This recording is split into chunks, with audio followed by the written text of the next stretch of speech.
If you blow air over the top of a soda bottle, you get a tone. I've got a soda bottle right here. I'm going to show you. Listen to this.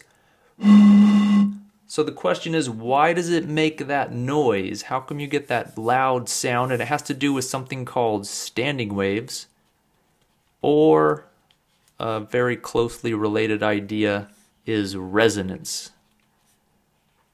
And so we're going to talk about this. How do these work? So let's go into here. What I've really got, I'm going to model this. I'm going to say that I've just got a soda bottle. I'm going to model it like it's just a tube, a simple tube, and one end is closed. This is important. This end over here is closed. I tried to shade it in to show you that this end is blocked off. That's the bottom of the soda bottle. This is on its side. And this end over here is open.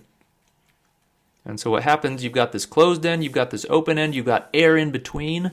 What's the air do? Well, when I blow over the top, the air starts to move around, but this air on the closed end, it's pretty much stuck. If it wants to oscillate back and forth. That's what these air molecules want to do. But every time it tries to oscillate, it just bumps into this closed end, loses its energy. And it'll try it again, bumps in, loses its energy, so it doesn't really go anywhere. Whereas on this side's open, and shoot, this air can just dance like crazy, oscillate back and forth. It wouldn't go that far. I'm exaggerating here so you can see it. But this end will oscillate much more than this other end. This closed end, the air just stays there. In the middle, it'll oscillate somewhat, somewhere in the middle. And so if you wanted to see this, I made a little animation so you can see this happen. Here's what it would look like.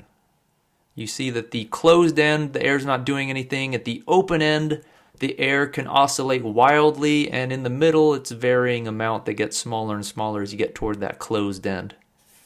Okay, so that's this bottle. That's how we're modeling this bottle here. So you could do this if you cut the bottom out. If you cut the bottom out of the bottle, you'd also be able to set up a standing wave. It would look like this. So let's say we've got an open end on both ends. So now we've got an open end on both ends. This side is open. This side here is open. This means the air now on this side isn't stuck anymore. This air can oscillate like crazy. This air over here can oscillate like crazy. And it turns out if you blew over a bottle that was cut open on both ends, or if you just had a PVC pipe and you blow over the top, you'd get another resonance, you'd get another standing wave. And in the middle, this air molecule would just stay still. These would oscillate like crazy on the ends, and this is what that looks like. It looks a little bit like this. So both ends oscillating like crazy, and then right in the middle, air not really moving at all. And so this is a standing wave. It's a standing wave. I actually don't like that name. I like the name dancing wave. I mean, the air is still moving. This air is moving back and forth. This air is not, but lots of the air is moving back and forth, and they call it a standing wave because no longer, remember with a wave you had this compressed region, and what it looked like the compressed region was moving down the line with some velocity. So this is a moving wave. But when you set up a standing wave, I'll show you again, this standing wave doesn't really, this one here, say, it's not really, the compressed region doesn't look like it's moving down the line. Everything just kind of bounces back and forth.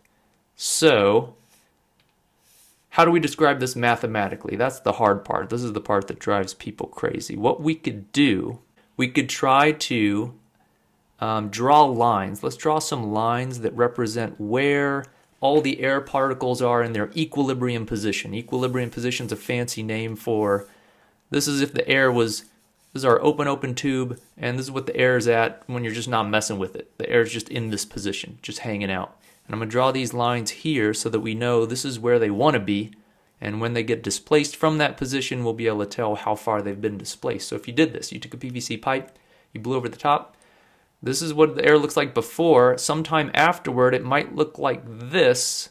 Now the air's displaced, so check it out. This one got displaced all the way over to there. This one went to there, this one went to there, this one went just a smidgen over, this one didn't go anywhere. And this one went to the right, and this one went to the right, and this one went to the right, and this one went way over to the right because it's at the open end. So you've got varying amounts of displacement at different points. So what we're going to do, we're going to graph this. I'm going to make a graph of what this thing is doing. So let's make an x-axis, a horizontal axis. This will represent where I am along the tube. And then we'll make a vertical axis. This will represent how much displacement there actually is. So this top end, so this will be displacement. The amount of displacement of the air molecule, and then this is just position along the tube. Where exactly am I along the tube? I'm just going to call it x. And so if we graph this, what are we going to get? Well, what we're going to get is right here, this air molecule at this x position has displaced a lot to the left. And usually leftward's negative. So on this graph, I'm going to represent it down here somewhere. I'm going to just pick a point down here. And I'm going to graph, I'll pick a different color so we can see it better. I'm going to graph this. That's a lot of displacement. This one didn't displace at all. That one's just right in the middle. So that's got to be on the axis because that represents zero displacement. This is zero displacement over here. And then over here, displaced a lot to the right. So that would be a lot of displacement to the right. And in between, it's varying amounts, and it would look like this. You'd get a graph that looks something like that. And what is this? This is a standing wave. This is what we'd see, but it wouldn't stay like this. These particles would, this one in the middle that keeps on not doing anything, but this one over here would then move all the way this way and oscillate back and forth. And so what you would see this shape do if you played this in time, this would start to move back to equilibrium. So this spot would start to move up to here. You'd get another point in time where it looked like this. Everything not nearly displaced as much as it was before. And then you wait a little longer, it goes flatline. Everything's back to its equilibrium position.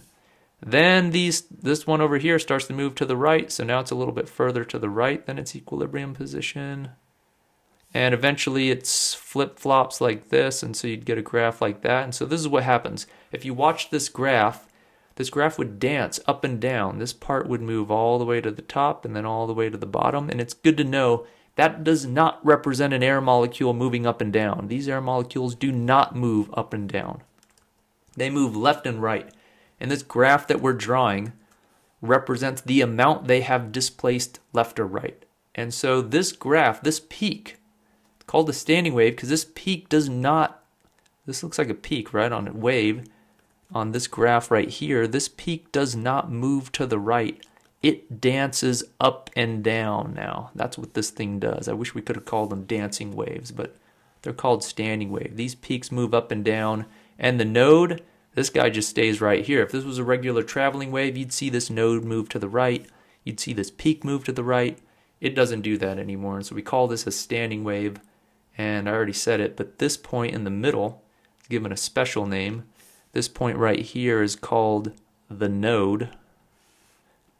This is a node, and these points at the end, this location here and this location here that oscillate wildly are called antinodes.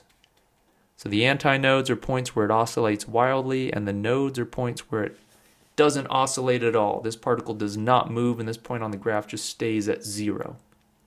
So the tricky part is, how do we represent this mathematically? This is how we represent it graphically. How do we represent this mathematically? Let me clean this up a little bit.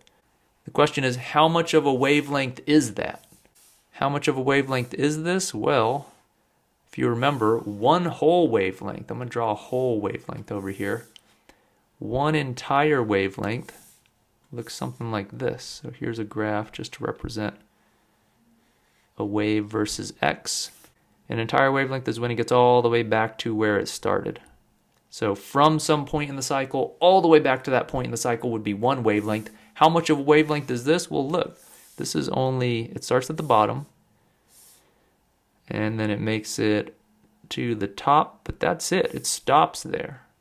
So the question is, well, is that a whole wavelength? No, that's only half of a wavelength. So if we wanted to know how much of a wavelength is this in terms of the length of this tube, say this tube has a length L. For this first one, we'd realize that, okay, that's half a wavelength, so L, 1/2 of a wavelength is fitting into a length L. So this 1/2 of a wavelength equals a certain distance. The distance that 1/2 of a wavelength equals for this first standing wave we've set up is just 1/2 lambda. What that means is, well, then lambda equals 2L. So this is it. The lambda of this wave is 2L, and we call that the fundamental frequency, or the fundamental wavelength. And it's a special name because this is the one you'll hear. If you blow over a tube, this is the one that you'll hear. It's going to sound loud. This is the wavelength you'll hear. But that's not the only one you can set up. The only requirement here is that these ends are going to oscillate like crazy. Ends we know have to be antinodes. So in this case, we had a node in the middle, 2 antinodes at the end. The question is, what other standing wave could you set up? Another one would be, okay, got to be antinode here, got to be antinode on the other end, but you might have multiple nodes in the middle instead of just one node. Say we did something like this. Say we had a wave like that. Now, antinode on this end, antinode on this end. It's got to be because the open tube, the open ends have to be the antinodes for the displacement of the particle. And now we've got 2 nodes in the middle, though. So we've got 2 nodes in the middle, 2 antinodes. How much of a wavelength is this? Let's check it out. So this was a whole wavelength, the whole blue, and so this green is all the way up to the top and then all the way to the bottom. Look, that's a whole wavelength. So in this case, L, the length of this tube, is equaling 1 whole wavelength for this second. This is called the second harmonic.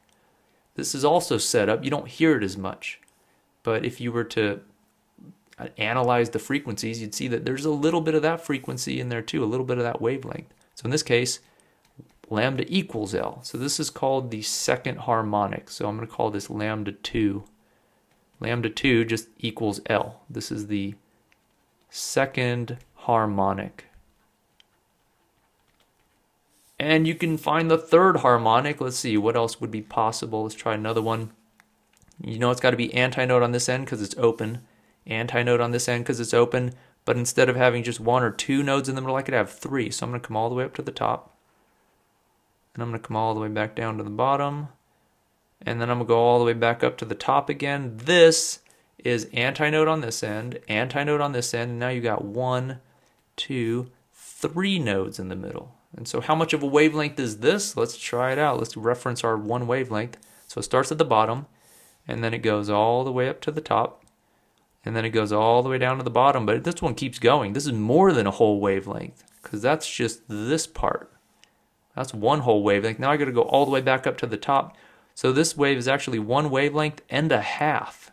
This amount is 1 extra half of a wavelength. So this was 1 wavelength and a half. So in this case, L, the total distance of the tube, that's not changing here. The total distance of the tube is L. This time a wavelength in there is fitting, and 1.5 wavelengths fit in there. That's 3 halves of a wavelength.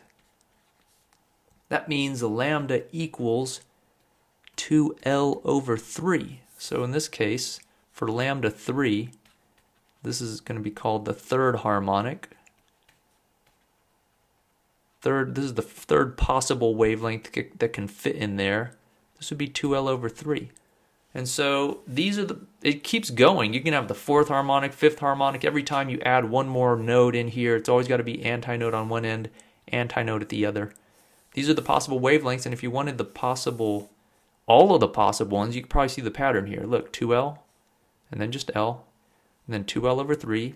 The next one turns out to be 2L over 4, and then 2L over 5, and 2L over 6. And so if you wanted to just write them all down, shoot, lambda n equals, this is all the possible wavelengths, 2L over n, where n equals 1, 2, 3, 4, and so on. And so if I had n equals 1 in here, I'd have 2L. That's the fundamental. You plug in n equals 1, you get the fundamental.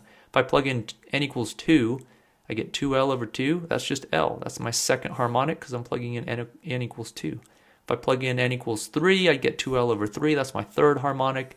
This is telling me all the possible wavelengths that I'm getting for this standing wave. So that's open.